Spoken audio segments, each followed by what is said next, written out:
तो चलिए मेरे प्यारे डियर स्टूडेंट, आप सभी के लिए इस वीडियो में हम लोग केमिस्ट्री का वायरल वीडियो लेकर आ चुके हैं। इसमें आपको 70 प्रश्न बतलाएंगे और ये काफ़ी ज़्यादा VVI इंपॉर्टेंट है और 3 फरवरी एग्जाम यानी कल के एग्जाम में आपको यहाँ से बहुत सारे क्वेश्चन देखने को मिलेंगे। तो एक भी स्टूडेंट इस वीडियो को स्किप मत कीजिएगा, नहीं तो बोर्ड एग्जाम में आने वाले क्वेश्चन को मिस कर दीजिएगा। देखिए पहला प्रश्न क्या है, निम्नलिखित में से कौन अक्रिस्टलीय ठोस का उदाहरण है। आपसे पूछा जाएगा क्वेश्चन, तो आप सभी याद रखिएगा ये जो आपका कांच होता है ना, ये आपका क्रिस्टलीय ठोस है। ठीक है, दूसरा देखिए क्या है, क्रिस्टल होते हैं। क्रिस्टल आपसे पूछा जाएगा क्रिस्टल कितने प्रकार के होते हैं, तो ये 4 प्रकार के होते हैं क्रिस्टल। तीसरा देखिए HCP संरचना में पैकिंग प्रभाज कितना होता है। इसका पैकिंग प्रभाज आपका 0.74 होता है। सभी स्टूडेंट ध्यान रखिएगा। अगला देखिए 4 नंबर क्या है, प्रसरण दाब निम्नलिखित में से किस समीकरण द्वारा व्यक्त होते हैं। तो ये आपका P बराबर CRT के द्वारा हो जाएगा, बिल्कुल आपका सही जवाब। और देखिए भैया इस चैनल पर जो भी पहली बार है, चैनल को यार प्लीज सब्सक्राइब कर लीजिए, ठीक है। और वीडियो पसंद आता है तो लाइक भी अवश्य कीजिए। देखिए 5वां नंबर क्या कर रहा है, इनमें से कौन से जलीय घोल की हिमांक बिंदु न्यूनतम होगा। इसमें आपका हो जाएगा 0.01 मोलल NaCl का हो जाएगा। छठा देखिए 0.1 मोलल BaNO2 को होल टू NO2 का होल टू, इसमें घोल का 1 ऑफ गुणक आपको 2.74 है। तो विघटन इसका स्तर आपका 87% हो जाएगा, 87% बिल्कुल सही जवाब हो जाएगा। देखिए क्या है, किसी घोल का प्रसरण दाब का संबंध दिया गया, इनमें से कौन हो जाएगा। इसमें से डी नंबर π/c अपॉन यानी π/c इक्वल बराबर क्या हो जाएगा, ST हो जाएगा।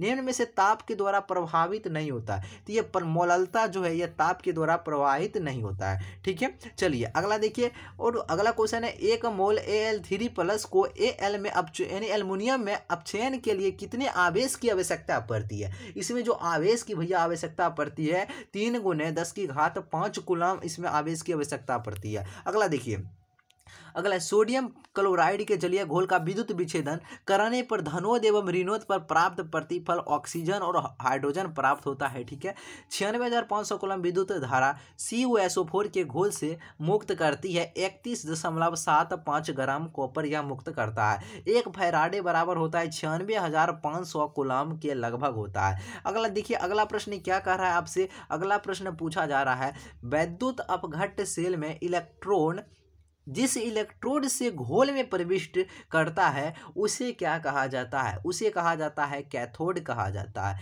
अब देखिए पूछा जा रहा है H2 + Cl2 अभिक्रिया करके HCl का निर्माण करता है। इस प्रतिक्रिया की कोटि आपको बतलाना। इस प्रक्रिया की जो कोटि होगा आपका ये शून्य कोटि की है भैया, यानी इस प्रतिक्रिया की कोटि ये शून्य कोटि की यानी ये अभिक्रिया हो जाएगा। किसी भी पदार्थ के क्रिया करने का यह दर जो है यह निर्भर किस पर करता है, इसके सक्रिय द्रव्यमान पर निर्भर करता है। बिल्कुल सही जवाब है आप सभी का। अगला देखिए क्या, अभिक्रिया जो यह रिएक्शन दिया गया है इसकी कोटि आपसे पूछा जा रहा है, बतलाइए इसका कोटि क्या होगा। इसका जो कोटि हो जाएगा बिल्कुल सही उत्तर ऑप्शन नंबर C हो जाएगा, इसका कोटि 1 हो जाएगा। ठीक है, चलिए अगला देखिए क्या है, शून्य कोटि अभिक्रिया के लिए आपको T½ का मान बताना है। जल्दी से बतलाइए, बिल्कुल सही जवाब है T½ समानुपाती A, बिल्कुल सही जवाब हो जाएगा आपका।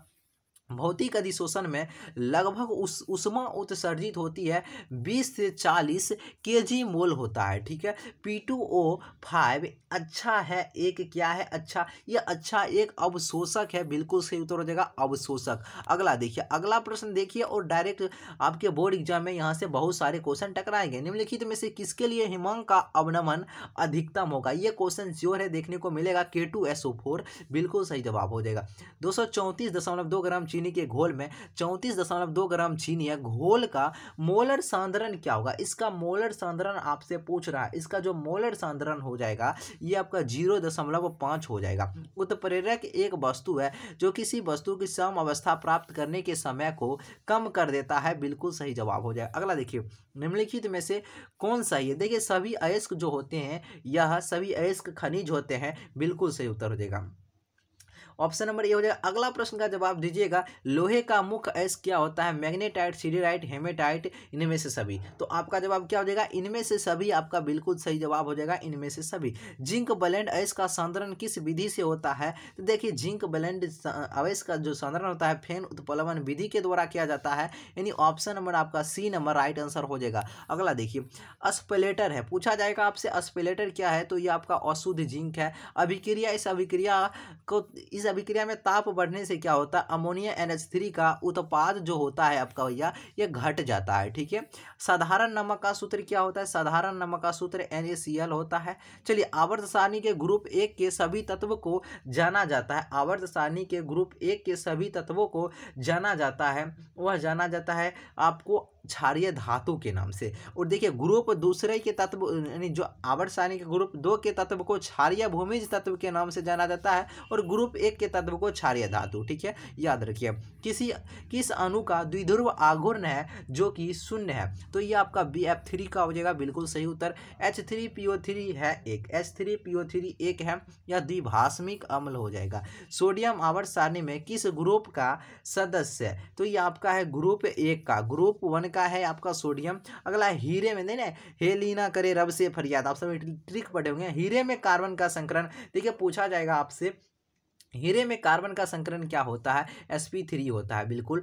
समुद्र जल में पाए जाने वाला तत्व कौन है, ये आपका आयोडीन हो जाएगा। किसका +2 ऑक्सीकरण अवस्था सबसे स्थिर होता है, तो ये आपका Pb हो जाएगा, यानी कि आपका लेड होगा, यानी सीसा हो जाएगा। निम्नलिखित में से कौन संक्रमण धातु का आयन अनुचुंबकीय नहीं है, प्रतिचुंबकीय कर लीजिएगा, प्रतिचुंबकीय, तो Zn2+ का हो जाएगा। सो ऑप्शन नंबर आपका डी नंबर राइट आंसर हो जाएगा। चलिए अगला प्रश्न देखते हैं, और अगला प्रश्न आपका क्या है, लोहे, देखिए लोहे का जंग लगने से रोकने का सबसे अच्छा तरीका क्या है। देखिए इसका अच्छा तरीका इनमें से कोई नहीं है, क्या है, देखिए लोहे में जंग लगने से रोकने के लिए अच्छा जिंक का लेप चढ़ा दिया जाए। ठीक है, जिंक का लेप चढ़ा दिया जाएगा तो उसमें यानी अच्छा तरीका होगा, लोहे में जंग नहीं लगेगा। इन्हीं में से कोई नहीं हो जाएगा।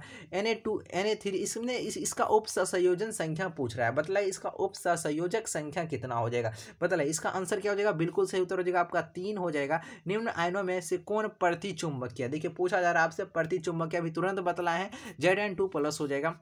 लिगेंड सक्षम होते हैं जो कम से कम क्या होते हैं, लिगेंड सक्षम होते हैं जो कम से कम क्या होते हैं, एक जोड़ी इलेक्ट्रॉन प्रदान कर सकते हैं, 1 इलेक्ट्रॉन प्रदान कर सकते हैं, 3 इलेक्ट्रॉन प्रदान कर, बिल्कुल सक्षम है, ऑप्शन नंबर डी हो जाएगा इनमें से सभी।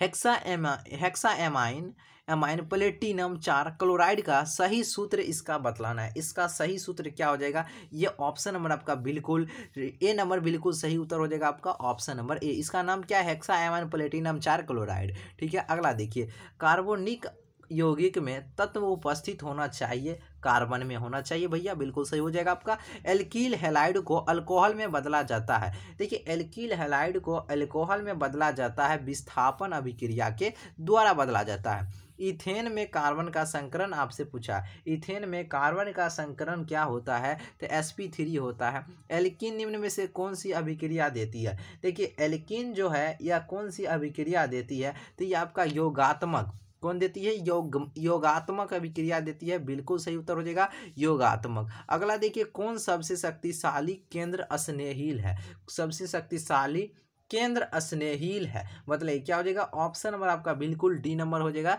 Option number D, CH3 single bond O के पावर में माइनस। एल्कील हैलाइड एवं सोडियम धातु के बीच अभिक्रिया क्या कहलाती है, यह अभिक्रिया क्या कहलाता है, बतलाइएगा, वोल्टेज अभिक्रिया कहलाता है। पूछा जाएगा एल्कील हैलाइड एवं सोडियम धातु के बीच की अभिक्रिया को क्या कहा जाता है, वोल्टेज अभिक्रिया कहा जाता है। निम्न में से फिनॉल को पहचाने, ये आपका जो ऑप्शन नंबर डी है, ये फिनॉल का ये आपका चित्र हो जाएगा, क्या हो जाएगा, फिनॉल का चित्र देख सकते हैं।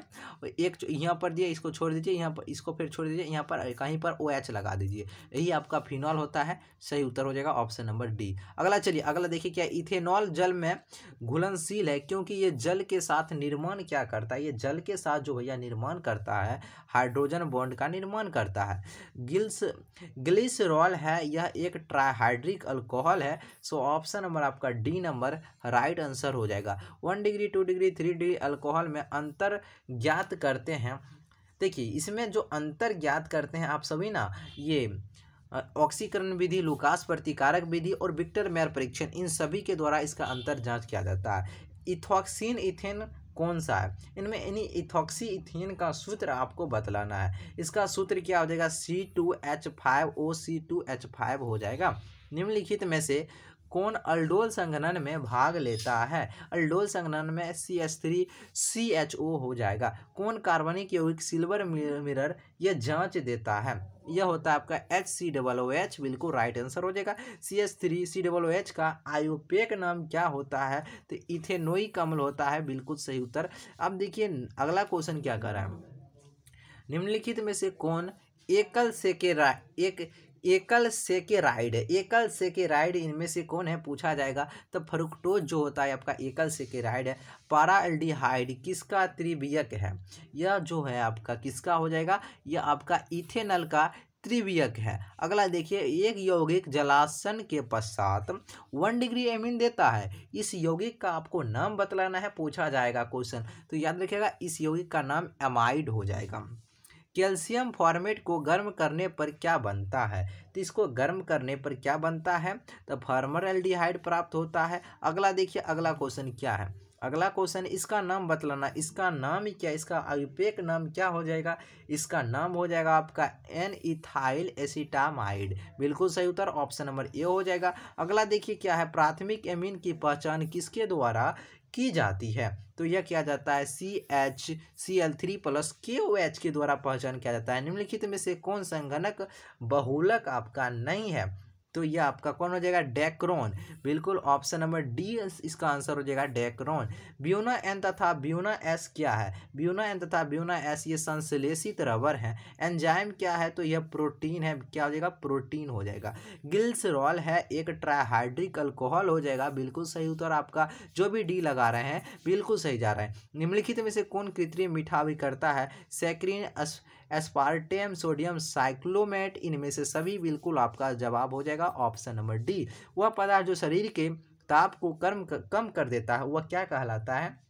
वह कहलाता है ज्वरनाशी कहलाता है, बिल्कुल सही जवाब हो जाएगा। बोरेक्स का रासायनिक नाम क्या है? सोडियम टेट्राबोरेट है, बिल्कुल सही उत्तर हो जाएगा। पेट में अत्यधिक अम्ल को बनने से रोका जा सकता है प्रत्याम्ल के द्वारा संक्रमण तत्वों के सामान्य ये क्वेश्चन श्योर है आपकी बोर्ड एग्जाम में देखने को मिलेंगे। n-1 × d के पावर 1-10 ns 1-2 हो जाएगा, बिल्कुल सही उत्तर हो जाएगा ऑप्शन नंबर ए हो जाएगा। ठीक है, और 70 में से कितना प्रश्न का जवाब आप लोग सही सही बतलाए हैं कमेंट करके बदलाइएगा, और अपना नाम भी कमेंट कर दीजिएगा। ठीक है, सभी का कमेंट हम जरूर पढ़ते हैं। ठीक है, तो चलिए फिर मिलते हैं एक नए वीडियो के साथ आप सभी के अंदाज में। फिर तुरंत ही आपको एक और वीडियो केमिस्ट्री का आने वाला है, तो सभी इसी तरह जुड़े रहिएगा। तो चलिए फिर मिलते हैं नए वीडियो में।